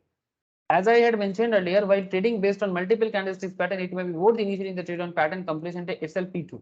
It is always advisable, sir, जब आप multiple candlesticks करते हो तो रिस्क एवर्स से ज्यादा है कि आप रिस्क टेकर बनो, बिकॉज आप दो कैंडल देख के ही ट्रेड ले रहे हो। और इसमें आपका स्टॉप लॉस क्या होना चाहिए, the stop loss of the trade will be lowest low between P1 and P2। अगर आप लोएस्ट लो देखें तो P1 का लोएस्ट क्या रहा, P1 का लोएस्ट क्या रहा 151.5 और P2 का लो रहा 159, तो लोएस्ट लो क्या बन गया सर 158.5। ये आपका इंगल्फिंग में, बुलिश इंगल्फिंग में स्टॉप लॉस होना चाहिए, मतलब इसके नीचे आए, मतलब आपका बाई था 169 पे, ठीक है 169 पे बाई करना था, 158.5 में अगर आपका स्टॉक जाता है तो आप सेल करके निकल जाओ। टारगेट प्राइस आप 169 पे बाई है ना, आप 180 फिक्स कर सकते हो, ठीक है, या 190 फिक्स कर सकते हो, डिपेंड करता है, वो भी उसका भी अलग कॉन्सेप्ट है। अब टारगेट फिक्सिंग में थोड़ा सा भी बात नहीं कर रहा हूँ, क्योंकि टारगेट फिक्सिंग का अलग कॉन्सेप्ट आता है, मैं आपको आगे बताऊंगा कि कैसे टारगेट फिक्स करना चाहिए। बट स्टॉप लॉस कैसे फिक्स करना चाहिए इंडिविजुअल कैंडल स्टिक्स पे, ये आपको हर कैंडल पे मैंने बताया, मारूबुजू का भी बताया, स्पिनिंग टॉप में बताया, डोजी में भी बताया, ठीक है, हर केस में आपने स्टॉप लॉस देखा, ठीक है, इवन पेपर अम्ब्रेला कॉन्सेप्ट में भी आप लोगों ने देखा। सिमिलरली आप यहाँ पर बिंगल सिंग में भी देखा कि आपको कहाँ पर करना चाहिए। तो बेसिकली लोएस्ट ऑफ लो में आपका स्टॉप लॉस फिक्स करना चाहिए, मतलब इतना लॉस खाने के लिए आपको रेडी रहना चाहिए, और वो एक जस्टिफाइबल स्टॉप लॉस माना जाता है, ठीक है, मतलब अपने मर्जी से स्टॉप लॉस नहीं, ऐसा होना, ऐसा नहीं है सर, वो एक पैटर्न के हिसाब से ही आपको चलना चाहिए। लोएस्ट लो कि अगर जाएगा तो यहाँ तक वो इजीली आ सकता है फिर से, मतलब ये दोनों का जो लोएस्ट लो है, अगर बाई चांस वो 169 पे मैंने बाई कर लिया, तो अगर लो जाएगा तो अगला सेशन के अंदर यहाँ तक फिर से आ सकता है, तो ये कॉन्सेप्ट माना जाता है। और अगर ऊपर जाएगा तो तब तो मेरा प्रॉफिट हो ही जाएगा। बोलो सर, बात क्लियर हुआ? लेकिन in this case both risk taker and risk averse दोनों ने प्रॉफिट कमाया है ना। ये वाला जो DLF का जो पैटर्न मैंने आपको अभी दिखाया, इसमें दोनों ने प्रॉफिट कमाया, क्योंकि रिस्क टेकर जो है वो यहाँ पर लिया 169 पे, रिस्क एवर्स जो है वो मोस्ट प्रोबेबली यहाँ या यहाँ पर ले लेगा, मतलब 173 74 में। तो फिर अल्टीमेटली अगला दो सेशंस में भी अगर कोई टारगेट बनाता है 2-3 सेशन में, तो प्रॉफिट उसको दिख रहा है। सर कितना मिनट का देख देख के करना पड़ेगा? सर मिनट का नहीं है, जब आप डे का देखोगे तो डे देखो, जब मिनट का देखोगे तो मिनट देखो, जब आधा घंटा का मिनट में अगर हुआ ही नहीं तो हुआ नहीं, कुछ तो होगा, या तो स्टॉप लॉस खाएगा या तो टारगेट हिट करेगा। सर जब स्विंग ट्रेडिंग खेलता है कोई तो 3 दिन के बाद ही बेच सकेगा? हाँ बोलो। अगर हम स्विंग ट्रेडिंग करते हैं हाँ तो 3 दिन के बाद ही ना बेच पाएंगे, क्योंकि वो शेयर तो मेरे डीमैट अकाउंट में आते आते 3 दिन लग जाएगा। सर मंडे हाँ सर, अगर हम हाँ स्विंग हाँ करते हैं तो ऑब्वियसली, वेडनेसडे हाँ का हाँ हाँ, क्योंकि अब तब आप लंबा टाइम के लिए खेल रहे हो ना। 3 दिन पहले तो बेच ही नहीं पाएंगे। मान लीजिए मेरा 2 दिन में मैं टारगेट हिट हो गया, शेयर इतना बुल्स था तो उसे कि मैं 10% टारगेट मेरा रीच हो गया, लेकिन तब पर भी हम बेच नहीं पाएंगे उसको चाहते हुए। हाँ वो तो है, वो प्रॉब्लम तो फेस करना पड़ता है, इसलिए बहुत केस में फ्यूचर मार्केट में ये थोड़ा सा इजी हो जाता है। तो ये अब जब इंट्राडे करोगे तो आपको थोड़ा सा सुविधा होता है, बिकॉज इंट्राडे ट्रेड में ऑलवेज स्टॉक आपको हेल्प करता है कि अच्छा इंट्राडे था। जब भी आप लंबा खेलते हो ना, एक दिन बाद 2 दिन बाद, तो उसमें थोड़ा सा जो सेटलमेंट प्रोसेस है उसमें थोड़ा सा समय लगता है, but it's possible. Broking firm के साथ अगर आप कनेक्टिविटी रखोगे तो वो ऑटोमेटिकली आपको थोड़ा सा हेल्प करता है ये सब मैटर में। तो बहुत फालतू है ज़ीरोधा सर, कोई हेल्प नहीं करता। ये ज़ीरोधा का एक प्रॉब्लम है, उसका कोई रिलेशनशिप मैनेजर नहीं है सर, नहीं सर, कोई RM वगैरह ज़ीरोधा का ये सब नहीं, कोई नहीं। ज़ीरोधा में यहाँ ये थोड़ा सा इसके लिए अगर थोड़ा सा ये सब हेल्प चाहिए ना किसी को, तो उसके लिए वो मोतीलाल वाले ना, ये लोग थोड़ा सा हेल्प हाँ। करता है, लेकिन ये उन लोगों का हमेशा रहता है, मोतीलाल ICICI वगैरह का हमेशा आपके हेल्प करता रहेगा। ज़ीरोधा ये सब चीज़ों में आपको हेल्प नहीं जब भी करेगा। आप ज़ीरोधा के पास फोन करो, कस्टमर केयर फोन लाएंगे, बोले नहीं सर ये नहीं होगा, वो नहीं होगा, मतलब सबसे ना ही करें, वो कोई ना ही देता वो। ये लोग बेसिकली, इनका मेन कॉन्सेप्ट है कि भाई मेरा ब्रोकरी भी कम है आप खुद से ट्रेड करो, जैसा बनता रहे बनाते जाओ, ठीक है फिर भी थोड़ा सा आजकल ज़ीरोधा से अपस्टॉक्स का मैं देख रहा हूँ कस्टमर रिलेशनशिप थोड़ा सा बेहतर है कंपेरेटिवली। सर आप स्टॉक्स का आपका क्या बोलता है, एडवाइजरी सर्विसेज है? अपस्टॉक का ज़ीरोधा से थोड़ा सा बेहतर है अच्छा, मतलब नहीं कि ना का ही बराबर है, समझ गए। ज़ीरोधा से बेहतर है। नहीं एक्चुअली अपस्टॉक्स थोड़ा सा अभी खर्चा कर रहा है, एक्चुअली उसका सबसे बड़ा कॉम्पिटिटर ज़ीरोधा है ना, तो इसलिए बेकार है। हाँ इसीलिए। ठीक है सर, ये देखो सर, ये सब चीजें ना आप धीरे धीरे समझ जाओगे आगे जाके। अगर आप एक की जगह तीन तीन डीमैट अकाउंट भी ओपन करके रखोगे कोई दिक्कत नहीं। अभी आप लोग स्टार्ट कर रहे हो, स्टार्टिंग में आप अपना सीखो पहले, जैसे आपका पूरा कंट्रोलिंग आ जाएगा ना, आप एक क्यों तीन तीन डीमैट ओपन कर लो, कोई दिक्कत नहीं है। आजकल चार्जेस नहीं काटता डीमैट मेंटेन करने के लिए ज्यादा, किसी किसी का चार्जेस पूरा फ्री रहता है, किसी किसी का एनुअली 200-300 टका चार्जेस लगता है, ठीक है। तो डीमैट अकाउंट मेंटेन करने के लिए ज्यादा कोई प्रॉब्लम नहीं है, ठीक है। तो आप एक से एक जगह, मेरा तो ऑलरेडी 3-4 है मोस्ट प्रोबेबली, और भी ज्यादा होगा क्योंकि सब अलग अलग लोगों के नाम पे करके रखा, ठीक है। जब IPO आता है ना तो कई बार मैंने ज़ीरोधा में अप्लाई करता हूँ, मेरे को नहीं मिलता है, तो फिर मैं क्या किया कि 3-4 अलग अलग जगह से IPO अप्लाई कर देता हूँ, तो इसमें IPO मिल जाता है, ठीक है, कहीं ना कहीं तो मिलेगा, ठीक है। ज्यादातर जो एक कंप्लीट ब्रोकर्स होते हैं उन लोगों के थ्रू से मिलना थोड़ा आसान होता है, जैसे कि मोतीलाल ICICI वगैरह में, HDFC सिक्योरिटीज में। सर LIC में डाले हैं क्या पैसा? LIC में डाले सर? IPO लिए या बाद में लिए, जब नहीं बाद लिस्टिंग हो में गया लिए, था? बाद में लिए, लिस्टिंग होने के बाद। बाद में लिए। इसमें अदानी विल्मर में अच्छा खासा, वो तो IPO में ही ले लिए थे अदानी विल्मर, उसमें अच्छा खासा प्रॉफिट बुक हुआ, बहुत ज्यादा, करीब 250-300%। ओ शाबाश, क्या बात है। वो भी 3 महीने में बुक हुआ 300% प्रॉफिट। मेरा खुद का गया था, मैम का भी करके दिया था, भाई का भी करके दिया था, फैमिली में भी और भी 2-3 जन थे, सबका। हाँ, सब करो इसमें होगा। किसी ने कोई कोई फोन करके बोल रहा दादा बेच दे बेच दे, हम बोले रुको ना, कोई 100% प्रॉफिट हुआ था, हम बोले रुको और जाएगा और जाएगा। फिर कोई कोई थोड़ा 250-300% में बेचा। सर अगर आपसे हाँ पूछे कि आप आंख बंद करके 5 साल 6 साल के लिए या मोर देन दैट पीरियड आपको कोई स्टॉक लेना हो, उसका 1000 से लेना हो, कौन सा लेना? कोई आंख बंद टेक्निकल कर, नहीं करना आपको, कोई टेक्निकल नहीं करना, कोई फंडामेंटल नहीं करना, आपसे जैसे एक टिप पूछे, किसमें डालिएगा पैसे? 1000 आंख शेयर, बंद अगर, हाँ बोलो। 1000 शेयर आपको लेना है। इतना तो कंपनी है, किसका आपको सबसे ज्यादा भरोसा है कि 10 साल भी मार्केट में आराम से टिकेगा? ऑब्वियसली जैसे बैंकिंग सेक्टर है, ठीक है। कौन, नाम बताइए सर। हाँ HDFC ले लो, ठीक है, TCS HDFC। ले लो, इन्फोसिस ले लो, ठीक है, IT में, ठीक है। उधर बैंकिंग में HDFC बेस्ट है। फिर आपका ये नॉर्मली मतलब एकदम किसी भी तरह का ये छोड़ के मैं बोल रहा हूँ, अगर मैं कंज्यूमर में आ जाऊँ तो डीमार्ट ले सकते हो, ठीक है। इन्फो एज के बारे में एक बार मैंने बात किया था, ठीक है। ऐसे बहुत सारा है, मेरे नज़र में काफ़ी सारा कंपनीज रहता है। अच्छा ठीक है, अभी सर आगे से बेस्ट ना। होगा TCS। हाँ TCS TCS no best doubt, होगा। नो डाउट बेस्ट कंपनी,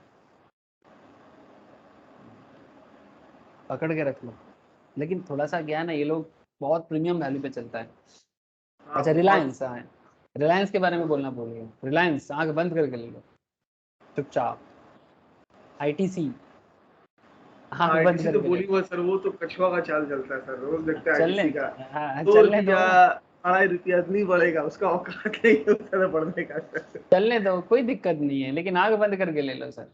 काफी पैसा है कंपनी के पास। कंपनी का एक प्रॉब्लम है अभी बस, कि उसको न्यू वेंचर नहीं मिल रहा है प्रॉपरली। हाई हाई एक कैश रिच कंपनी है। एक चीज देखे सर, FMCG शेयर्स ना बहुत बढ़ता नहीं जल्दी, घटता भी नहीं जल्दी और बढ़ता भी नहीं है। ठीक है, काफी स्टेबल है ITC का बिजनेस। ITC में मैंने दिवाली के टाइम पे बहुत लोगों को मुहूर्त ट्रेडिंग करवाया था, ठीक है। मैं बोला था, मतलब मेरे को पूछता है, तो मैं बोला कि मुहूर्त ट्रेडिंग में कुछ ऐसा स्टॉक खरीदो जो आपको डुबाएगा नहीं। यही ना मुहूर्त ट्रेडिंग क्या है कि जो आपका लक बना के रहेगा, आपको धोखा नहीं देगा। तो मैं ज्यादातर सबको बोला था कि भाई आप लोग आईटीसी ले लो और चुपचाप 6 महीना देखो। तो उस टाइम पे आईटीसी 170-80 के आसपास चल रहा था, फिर अभी देखो ऑलमोस्ट 270-80 के आसपास चल रहा है, ठीक है, 260-70 के आसपास। 100 रुपीज पर शेयर। खराब क्या है? खराब क्या है? कछुआ चाल है, पर फिर भी अच्छा दिया ना आपको। हाँ, 280 पे है। खुद इन्वेस्ट करने का रखते हैं शौक, और ये है मिस्टर इन्वेस्ट। किसी का बैकग्राउंड नॉइज है सुमित जी। क्या इन्वेस्टर का क्या क्या सब आवाज आ रहा है? सर मार्केट पल्स खोल के रखे है ना सर, उसी का ऐड अच्छा आ रहा अच्छा, है। ठीक है सर, चलो कंप्लीट करते हैं इसको। तो ये तो आपको पता चल गया कि कहाँ पर क्या आपको स्टॉप लॉस वगैरह लगाना चाहिए, ठीक है, लोएस्ट लो में लगाना चाहिए। अच्छा, यहाँ पर देखिए सिप्ला का एक चार्ट है, लुक एट सा। इंगल्फ तो हुआ है ईशा, बोलो इंगल्फ हुआ है कि नहीं हुआ है? हाँ सर। है ना, प्रॉपरली इंगल्फ हुआ है, ट्रेंड भी एकदम प्रॉपरली फॉलो किया है, डाउन ट्रेंड में हुआ है। लेकिन सेकेंड डे में एक हैंगिंग मैन फॉर्म हो गया, थर्ड डे में वो भी बियरिश। अब क्या करेगा? रिस्क टेकर तो ले लिया, बट बहुत ही छोटा फॉर्म हुआ है, रिस्क टेकर को भी दिक्कत नहीं रहा, है ना। लेकिन रिस्क एवर्स यहाँ पर नहीं लेगा ना,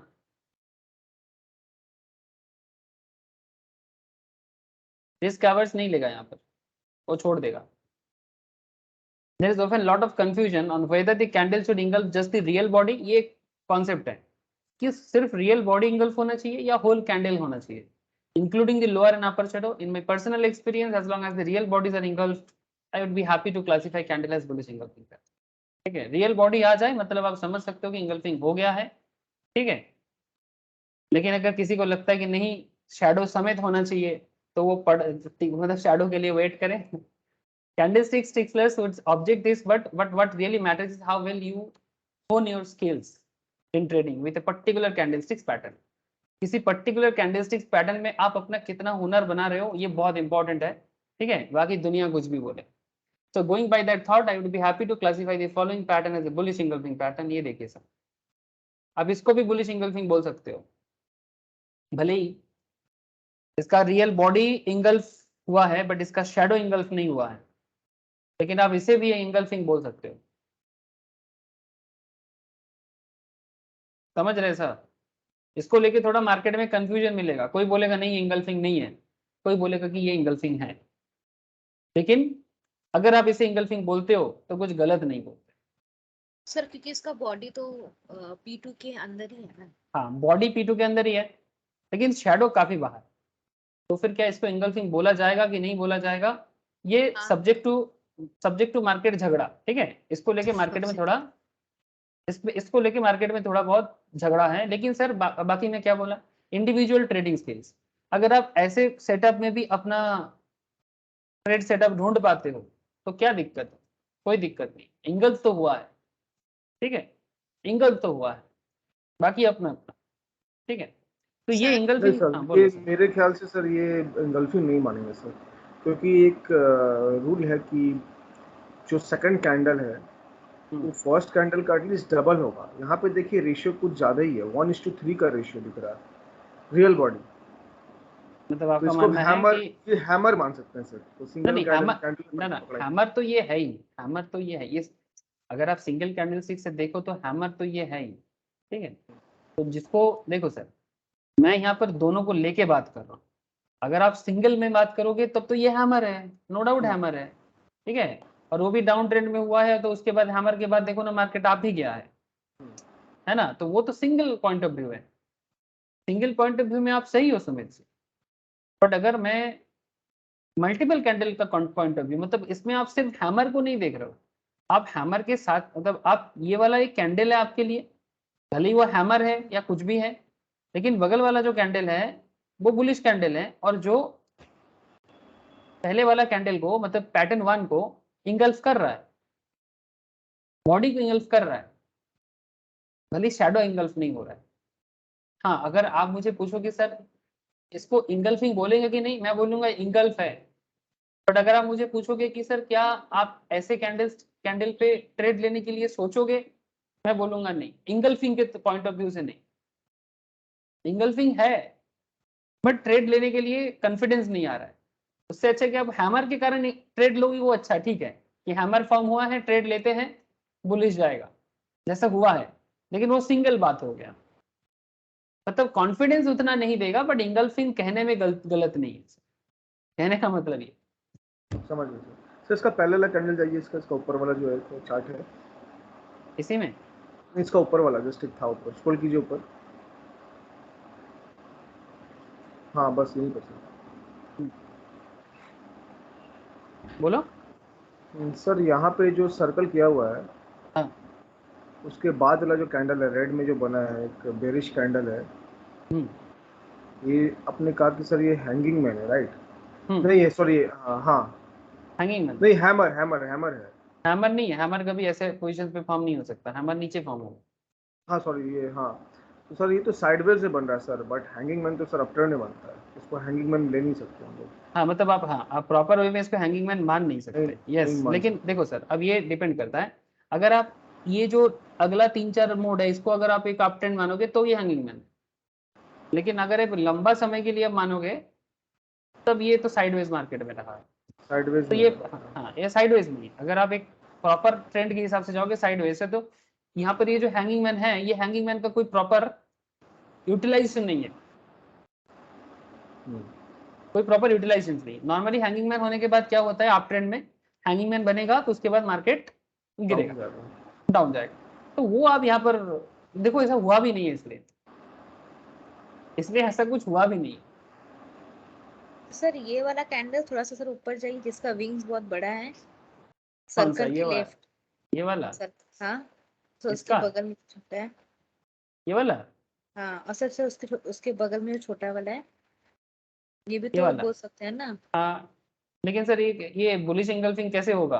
बुलिश इंगल्फिंग होने के लिए तो ये वाला ब्लू होना पड़ेगा।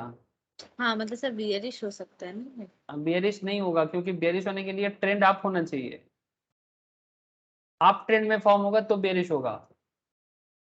चलो मैं दिखा देता हूँ आपको बेयरिश इंगल्फिंग कैसे दिखता है। देखो,